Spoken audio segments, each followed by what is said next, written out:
মানবাধিকার বলতে আল্লাহর দিন থেকে মানবাধিকার নেব নাকি মানুষের তৈরি করা মতবাদ থেকে নেব? আল্লাহর দেওয়া বিধান থেকে নেব, ঠিক কিনা বলেন?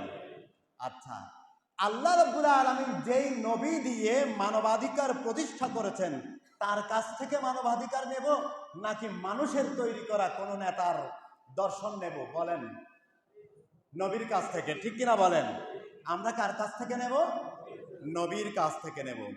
দুনিয়ার মানুষ হিসাবে পণ্ডিত যারা আছেন, গবেষক যারা আছেন, তাদেরকে যদি বলি মানবাধিকার বলতে কি বুঝায়, তারা অনেকেই বলবেন legal rights, positive rights, fundamental rights, basic human rights, birth rights of man, এই ধরনের কিছু তারা বিষয় আমাদের সামনে তুলে ধরবেন।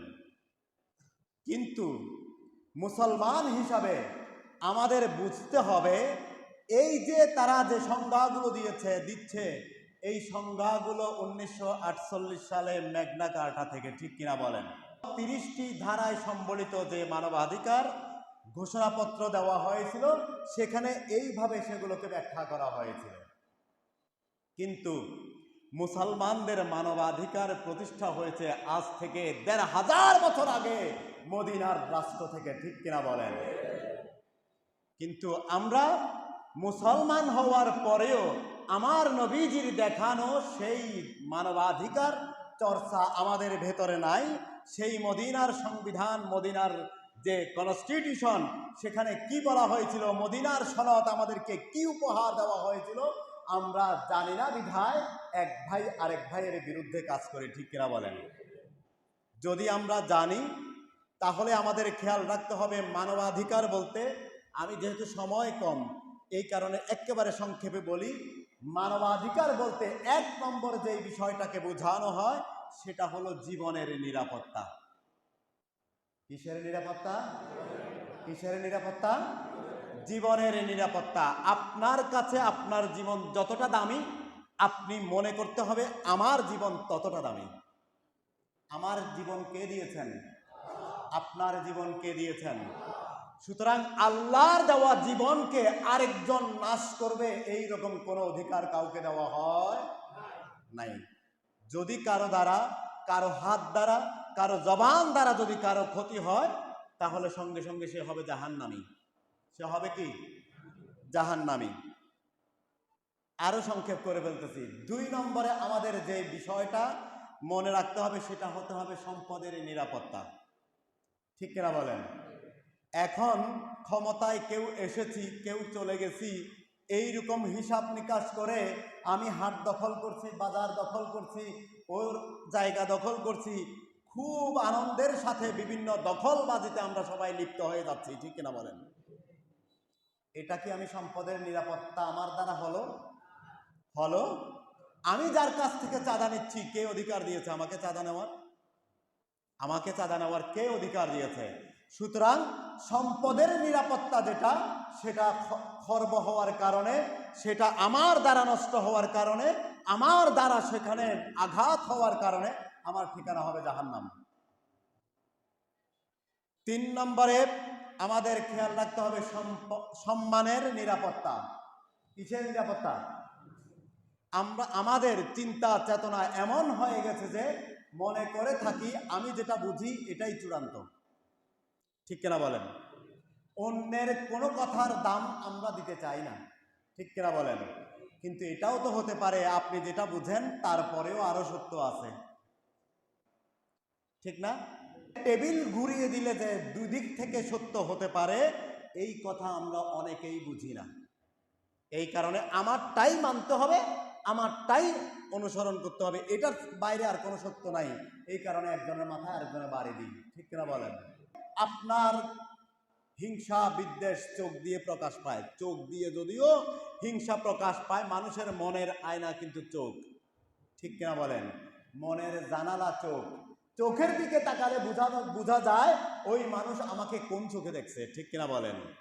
সুতরাং যেই কোনো ভাবে আমি যদি আপনার প্রতি ঘৃণা প্রচার করি আমার ঠিকানা জাহান্নাম। 4 নম্বরে আমাদের খেয়াল রাখতে হবে বাক স্বাধীনতা, কথা বলার স্বাধীনতা, কথা বলার কি স্বাধীনতা। এখন আমি আমার যে বুঝটা আছে সেই বুঝটা আপনার সামনে উপস্থাপন করব। আপনি যেটা বুঝেছেন সেটা বলবেন, দুটো সোনার মাঝখান থেকে একটা সত্য বের হয়ে যাবে, ঠিক কিনা বলেন? কিন্তু আমাকে তো আপনি বলতেই দিচ্ছেন না। এই দেশে, এই সমাজে, এই রাষ্ট্রে, পৃথিবীর অনেক জায়গায় বলতে দেওয়া হয়, হয় পুলিশ দিয়ে, বিডিআর দিয়ে, র্যাব দিয়ে, সেনাবাহিনী দিয়ে ঠেঙ্গানো হয়, ঠিক কিনা বলেন? হয় কিনা? সুতরাং বলার স্বাধীনতা দিতে হবে। মানবাধিকার বলতে আমার রসুল বলেছেন, আপনারটা আপনি বলবেন, আমারটা আমি বলবো, সেখান থেকে সত্যটা বাছাই করে নেব। সুবহানাল্লাহ বলি, বড় করে বলি সুবহানাল্লাহ।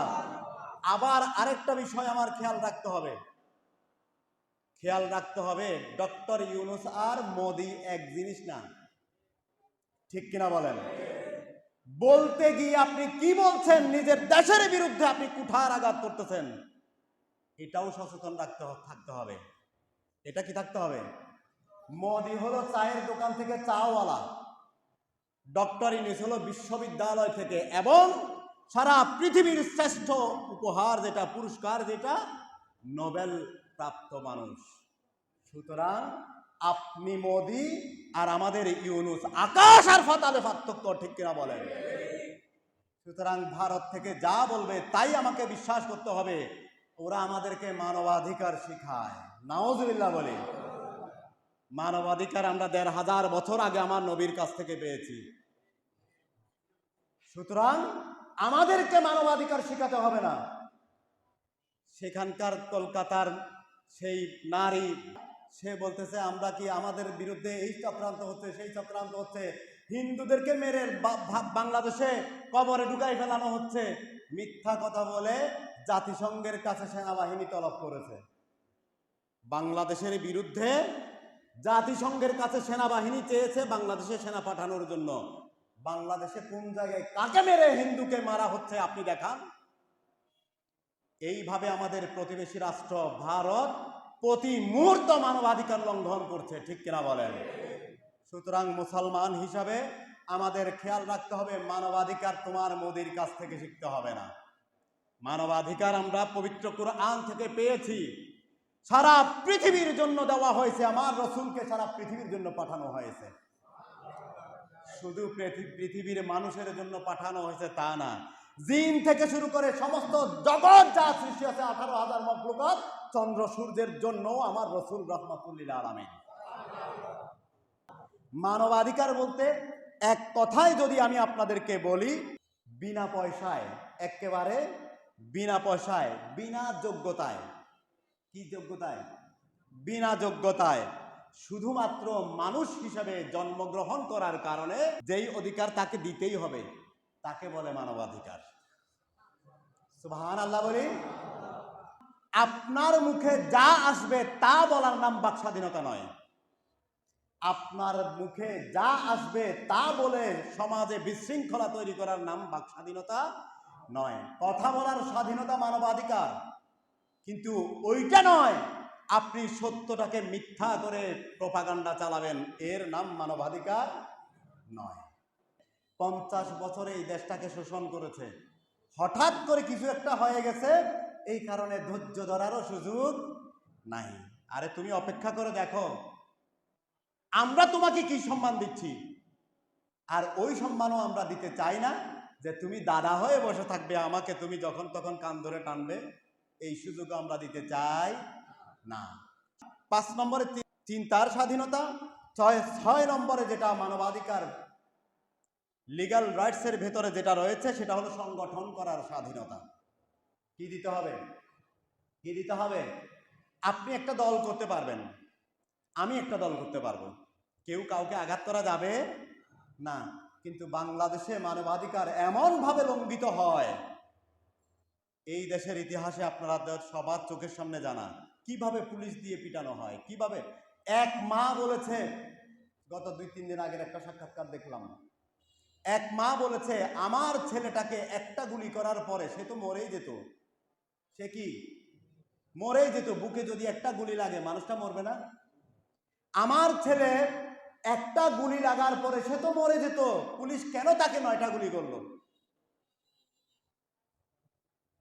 সুতরাং বুঝতে হবে মানবাধিকার আমার জায়গা থেকে আমাকে বুঝতে হবে, আর রাষ্ট্রের সর্বোচ্চ জায়গা থেকেও মানবাধিকার বুঝতে হবে। আমার রসুল দুনিয়াতে এসেছেন সেই জন্য। সুবহানাল্লাহ বলি। আরেকটা ছেলের সাক্ষাৎকার, ওই ছেলেটার মুখ থেকে কপাল পর্যন্ত এক, নাক চোখ মুখ একটা হয়ে গেছে। তাকে জিজ্ঞেস করা হলো, সে কোনো রকম বোঝানোর চেষ্টা করতেছে আমাকে গুলি করা হয়েছে 6 থেকে 7 ইঞ্চি দূর থেকে, আমাকে গুলি করা হয়েছে 6 থেকে 7 ইঞ্চি দূর থেকে। গুলি করার সঙ্গে সঙ্গে মুখ টুক সব একটা হয়ে গেছে। নাউজুবিল্লাহ বলি। আমার দেশের নাগরিক হইয়া আমার দেশের মানুষকে এইভাবে নির্যাতন দেওয়া হয়েছে। মানবাধিকারের আরেকটা বিষয় হলো সমতা, বৈষম্যহীনতাকে দূর করে সমতার ভিত্তিতে চলতে হবে। আইন আপনার জন্য যেমন, আপনি কোটিপতি, আপনার জন্য যেমন আমার জন্য একই। আমি ভিক্ষুক, আমার জন্য একই। কিন্তু কোর্ট কাছারিগুলো এখন কন্ট্রাক্ট হয় কিনা বলেন? ম্যাজিস্ট্রেট জজ কেনা হয় কিনা? তারা মানবাধিকার জানে না? জানে। সুতরাং শয়তানের অনুসারী হয়ে মানবাধিকার প্রতিষ্ঠা করা যায় না। মানবাধিকার প্রতিষ্ঠার জন্য মুসলমান হতে হয়। ওমর রাদিয়াল্লাহু তাআলা আনহুর অনুসারী হতে হয়, ঠিক কিনা বলেন? সিদ্দিক আকবরের অনুসারী হতে হয়। ফারুক আজমের অনুসারী হলে গাছের তলায় বসেও সংসদ প্রতিষ্ঠা করা যায়, ঠিক কিনা বলেন? এত সেনাবাহিনী, এত বিডিআর দিয়ে পাহারা দিয়ে নেতাদেরকে সংসদ ভবনে বসিয়ে রাখার দরকার হয় না। গাছতলায় বসেও ইনসাফ কায়েম করা যায়, ঠিক কিনা বলেন? এর নাম মানবাধিকার। বিবাহ, পরিবার গঠন, আমার সন্তানটাকে আমি অনেক কষ্ট করে লালন পালন করি, আপনি আপনারটা করেন না একই রকম ভাবে? ছেলে যদি কোথাও হুচুট খেয়ে পড়ে যায়, উফ করে উঠলে, চিৎকার দিয়ে উঠলে আপনার কলিজায় লাগে না? আমার তার ব্যাপারে আপনার সেই চিন্তা নাই কেন? আমার ছেলের উপরে আপনি কেন হামলা করতেছেন? আরেকটা বিষয়, আমাদের সবথেকে বড় দুর্ভাগ্যের বিষয় হলো সব কিছু খাই আমি খাবো, সব আমার হতে হবে। দেখেন এই দেশে এমন তো নেতা আছে, হাজার হাজার লক্ষ লক্ষ কোটি টাকা দেশের বাইরে পাচার করা ওই নেতারা এখন জেলখানায় আছে না? নৌকাতে কি হ্যান্ডকাপ পরানো অবস্থায় নৌকার মধ্যে। আপনি বলেন এই জীবনের কোনো দাম আছে? এরা কেমন করে মানুষ ওদের সন্তানের কাছে চেহারা দেখাবেন? তো সেই টাকার কাম কি? আপনি কয়দিন বাঁচবেন বলেন? একটা মানুষ খেতে পারে 1 বাটি বা 1 প্লেট ভাত, 1.5 প্লেট ভাত। ধরলাম আপনি খুব বেশি খেতে পারেন 3 প্লেট খাবেন। সারা জীবন আপনার ফ্যামিলি সবাই মিলে খেলেও কয় টাকা লাগবে? পুরা দেশটা আমার টাকা আপনার টাকা বাইরে চলে গেছে, এই দেশের নাগরিক। সুতরাং মানবাধিকার বলতে আমার রসুলের দেখা এই পথের বাইরে গেলে এইরকম জাহান্নাম দুনিয়াতেই শুরু হয়ে যাবে।